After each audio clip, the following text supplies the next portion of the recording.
sincèrement très très heureuse de vous voir. Ce matin, donc, on a un temps privilégié entre personnes qui ont suivi la formation soit avec moi, soit avec Colette, qui vont la suivre prochainement, qui sont en cours. Enfin, voilà, en tout cas, il y a ce point commun, cette pratique qui nous réunit ce matin.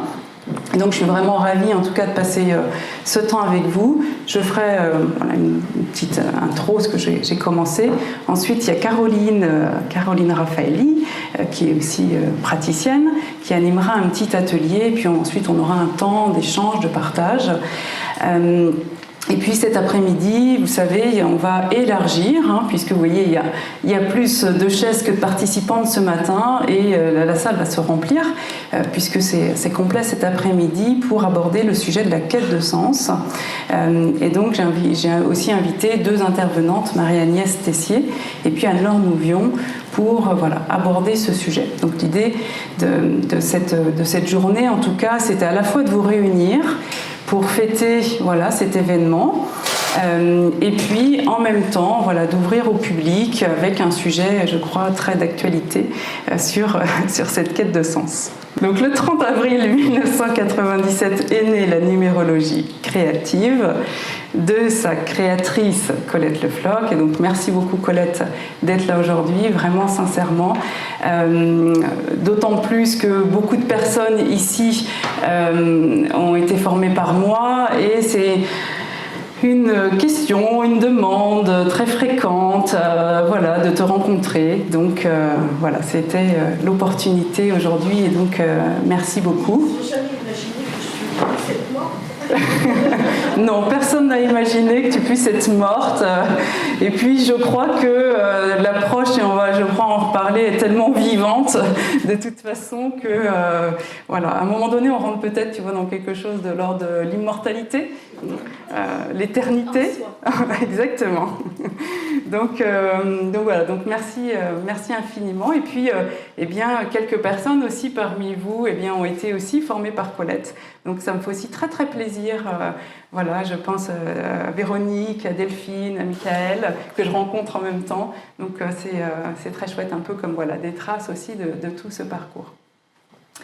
Alors, je ne vais pas trop me présenter parce que vous me connaissez tous à peu près. En tout cas, moi j'ai rencontré la numérologie créative en 2009.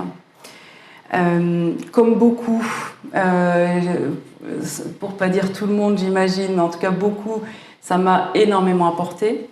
Ça a éclairé beaucoup de facettes de moi, ça m'a ouvert de nouvelles perspectives, ça a activé aussi une créativité que j'ignorais, et puis ça me fait rebondir sur des premiers échanges que j'ai eus ce matin. En tout cas, il y a vraiment une autre façon, une autre posture face à la vie qui s'est ouverte grâce à cette pratique, et bien sûr à toi Colette en le portant et en l'habitant. Et puis je me suis formée, j'ai pratiqué depuis 2010, je pratique. Et puis en 2014, j'ai eu la chance aussi, en tout cas j'ai pris le relais en animant les formations et donc en devenant référente de la pratique. Et donc j'ai à la fois, je me sens toujours profondément dans l'esprit de l'enseignement que j'ai reçu. Et puis, bien sûr, j'ai aussi apporté ma propre sensibilité, mon propre parcours, mes propres expériences. Et de ce cheminement est né un livre qui a été publié l'année dernière, qui est donc Pratique de la numérologie créative, donc le 2e livre sur le sujet. Et donc l'année dernière, en 2022, puisque si vous avez fait peut-être les calculs de tête, en fait les 25 ans, c'était en 2022, comme le livre. Mais alors ceux qui me connaissent peut-être savent que je ne suis pas sur un rythme hyper rapide, il me faut du temps de gestation. Et donc cet événement, il était là, ça me tenait vraiment à cœur de faire quelque chose, mais le sujet, il y a quelque chose qui n'était pas mûr, on n'a pas réussi à poser des dates, bref. Et puis, si je me permets de partager, Colette, tu m'as juste dit une phrase un jour, tu m'as dit « Tant que ton événement n'a pas de nom, il n'existe pas ». Voilà, tu m'as dit ça. Et donc je me suis dit, bah oui, c'est vrai. Voilà. Et donc j'ai laissé mûrir, parce que je fonctionne aussi comme ça. Et à un moment donné, en fait, ce thème, en quête de sens, est venu comme une évidence. Ça a émergé. Et effectivement, à partir du moment où le thème était là, en fait, tout de suite, j'ai pensé à 2 personnes. Je redirai bien sûr cet après-midi, vous les découvrirez, Marie-Agnès et puis Anne-Laure. Et donc, hop, il y a quelque chose qui a commencé, voilà, à prendre forme, à prendre corps à partir de là. Et puis, je tiens tout de suite énormément à remercier Hélène Gris, qui est là, parce que vraiment, elle m'a énormément aidée, même c'est plus qu'aidée, sur toute la partie organisation, et vraiment, ça n'aurait pas abouti sans toi, donc merci infiniment.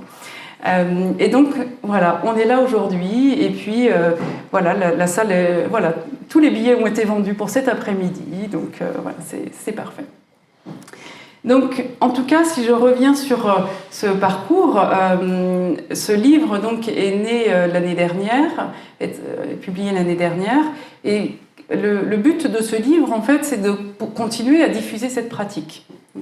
Il y avait déjà celui de Colette, et puis forcément, voilà, et puis voilà, potentiellement, il y en a peut-être d'autres qui en écriront aussi, hein, à un moment donné. C'est une pratique, on l'a dit, qui est très vivante. Et donc c'est à la fois dans l'intention de ce livre, c'était pour moi à la fois d'écrire, de reposer les bases de ce qu'est cette pratique. Pour moi, c'était vraiment important. L'éthique, le cadre, voilà, j'ai développé un des outils, hein, qui est la double spirale. Et donc c'est à la fois cette intention de poser les bases, de faire en sorte que le public, que l'approche soit plus connue, on va dire, aux yeux du public. Et du coup, pour tous ceux d'entre vous qui êtes praticiens, l'idée c'est aussi que ça vous soutienne dans votre pratique. Puisque, en tout cas, dans notre société, voilà, quand il y a souvent un livre, ça peut aider aussi à légitimer, à asseoir en quelque sorte le propos qu'on développe. Et puis, vous le savez, il y a beaucoup de courants de numérologie. Voilà, c'est quelque chose aussi, alors c'est très chouette, hein, parce que moi je pense que tous les courants participent de toute façon à leur façon à diffuser, à être curieux de ces types d'approches. Et en même temps, ce qui est important, c'est bien de sentir que cette approche, elle a une identité spécifique, propre, enfin en tout cas moi c'est vraiment comme ça que je la vis. Et je pense que c'est important aussi pour vous de bien le sentir, c'est-à-dire utiliser ce nom, eh bien, ça veut dire qu'on est aussi en cohérence avec cette pratique. Qu'est-ce que ça veut dire ? Vous le savez, il y a ce mot, on va dire, il y a d'abord la numérologie, donc ça c'est la matière commune, on va dire, entre les différentes numérologies, ce langage symbolique des nombres, et puis il y a ce mot créatif. Et donc c'est vraiment cette intention d'amener chacun à créer sa vie, à être de plus en plus conscient de ses potentiels. Et on est vraiment dans une démarche d'accompagnement. Et donc ça, c'est vraiment quelque chose qui, à mon sens, est fondamental dans cette approche. C'est vraiment l'esprit avec lequel on pratique. C'est ça qui fait toute la différence. Et vous savez, la numérologie, c'est souvent associé à la prédiction. Ça a été utilisé longtemps comme ça. Et donc là, on aborde vraiment les choses sous un autre angle. Et donc c'est important aussi d'habiter cette posture, et j'ai même envie d'être fière aussi de cette autre façon de faire. Et de voir à quel point ce langage symbolique peut ouvrir de nombreuses portes, mais ce qui fait vraiment la différence, c'est la posture avec laquelle on utilise ces informations. Dans cette notion de vivant, en préparant, forcément j'ai essayé de mettre quelques idées qui me semblaient importantes. Et que ce soit l'approche, et bien sûr avec toute cette richesse de cette symbolique, ce que moi je sens en fait, c'est que on permet aux personnes qu'on accompagne d'aller dans un espace très vaste, au-dessous du problème qui est posé, au-dessous du projet. Il y a quelque chose qui nous relie à l'âme, bien sûr, mais aussi, et donc, je pourrais presque dire, alors on en reparlera cet après-midi, mais à la vie. Et donc, de proposer aux personnes qu'on accompagne ce moment privilégié de connexion à eux, mais au-delà d'eux, voilà, quelque chose de beaucoup plus profond, où il y a énormément de ressources. Ça, je pense que c'est un vrai vecteur de transformation, et de les amener à sentir que, j'ai envie de dire, tout est là, même si c'est pas facile, même s'il y a des vagues, même si ça demande du temps, etc. Mais il y a vraiment cette dimension ici très profonde, et qui fait que, enfin, en tout cas, moi, dans ma façon de pratiquer, et ce que j'essaye de transmettre, c'est que, à mon sens, on ne peut pas vraiment préparer un rendez-vous. On peut le préparer, bien sûr, mais on ne peut pas analyser avant de voir la personne. Ça, c'est pour moi peut-être aussi une des spécificités. C'est-à-dire, c'est vraiment l'idée de créer un espace de dialogue, un espace de co-création avec la personne qu'on accompagne, et les nombres vont nous donner, vont nous ouvrir des portes. Je ne sais pas si vous vous souvenez, une des phrases de la charte, c'est « le nombre est porte et le verbe est passeur ». Et donc, les nombres ouvrent des portes, et à nous d'être dans la justesse des propos pour ouvrir des perspectives, mettre en lien d'autres dimensions. Donc, c'est pour ça que aussi cette pratique, elle s'associe très bien avec toutes les approches de type coaching, accompagnement, puisque oui, il y a de l'information, mais c'est vraiment de l'information qui est là pour ouvrir des portes, et donc ça nous invite à être de plus en plus curieux aussi, curieux de qui est l'autre, curieux de comment ça va se jouer, curieux de découvrir encore d'autres facettes des nombres et de la pratique. Et quelque chose que je dis souvent et que certains vont réentendre, c'est que j'ai dit, moi j'ai rencontré, on va dire, cette pratique et donc aussi mes nombres, mon thème en 2009, et je découvre toujours des choses dans mon thème. Et j'imagine que c'est vrai pour beaucoup. Et donc c'est quelque chose qui n'est pas terminé. Dès qu'on rentre dans cette dimension-là, on entre dans du vivant. Et donc plus on va aussi nous-mêmes continuer notre propre chemin, eh bien plus on va aller toucher des dimensions très profondes et subtiles, presque neutres en quelque sorte. Et donc c'est vraiment pour moi de lâcher toute volonté à faire rentrer des nombres dans une forme. Oui, bien sûr, il y a des choses qu'on va repérer, qui vont nous aider à identifier, mais c'est vraiment plutôt de descendre de plus en plus dans l'énergie. Et c'est là, je pense que, en tout cas pour moi, ça ouvre ma créativité. C'est là où je trouve qu'on a le plus de plaisir et de se laisser surprendre par des choses à laquelle on n'avait pas pensé. Et donc, on continue donc toujours à apprendre. Et donc ça, c'est pour moi, si j'avais un message à vous transmettre ce matin, c'est ça, c'est aimer continuer à apprendre, bien sûr sur la pratique, bien sûr sur les nombres, mais aussi sur vous, parce que je pense que c'est vraiment un chemin qui est absolument indispensable, de continuer aussi à cheminer, de revisiter ses propres nombres, et bien au-delà à travers plein d'autres pratiques.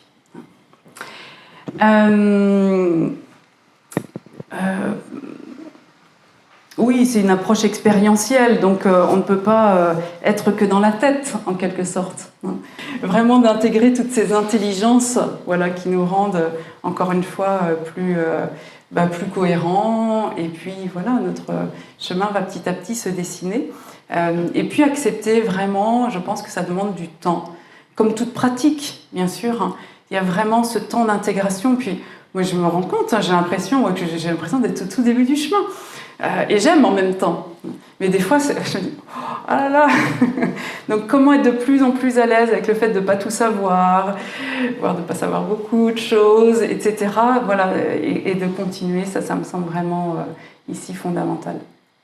Et donc peut-être juste pour finir, puisque la formation a évolué aussi au fur et à mesure des années, cette notion-là, du coup, elle se retraduit en fait dans la formation, puisque aujourd'hui, il y a un premier cycle sur les fondamentaux qui vise justement à faire d'abord l'expérience pour soi et bien sûr apprendre les bases. Et puis ensuite, on va rentrer dans accompagner avec l'outil.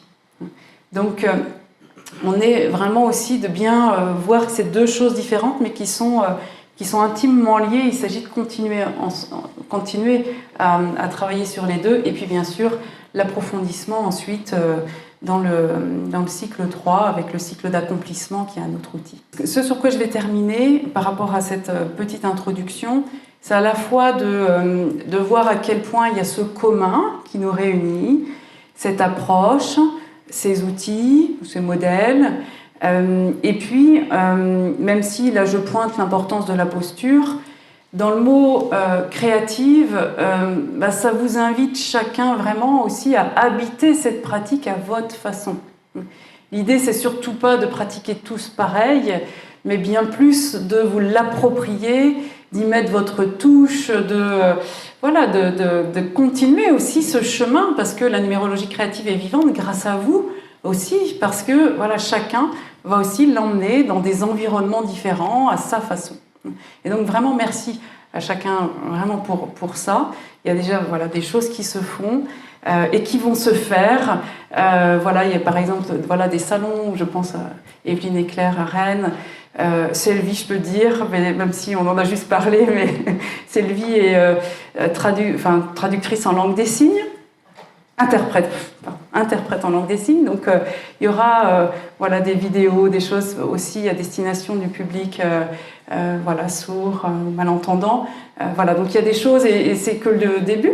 Hein, donc toute la créativité qui est là, elle est vraiment bienvenue.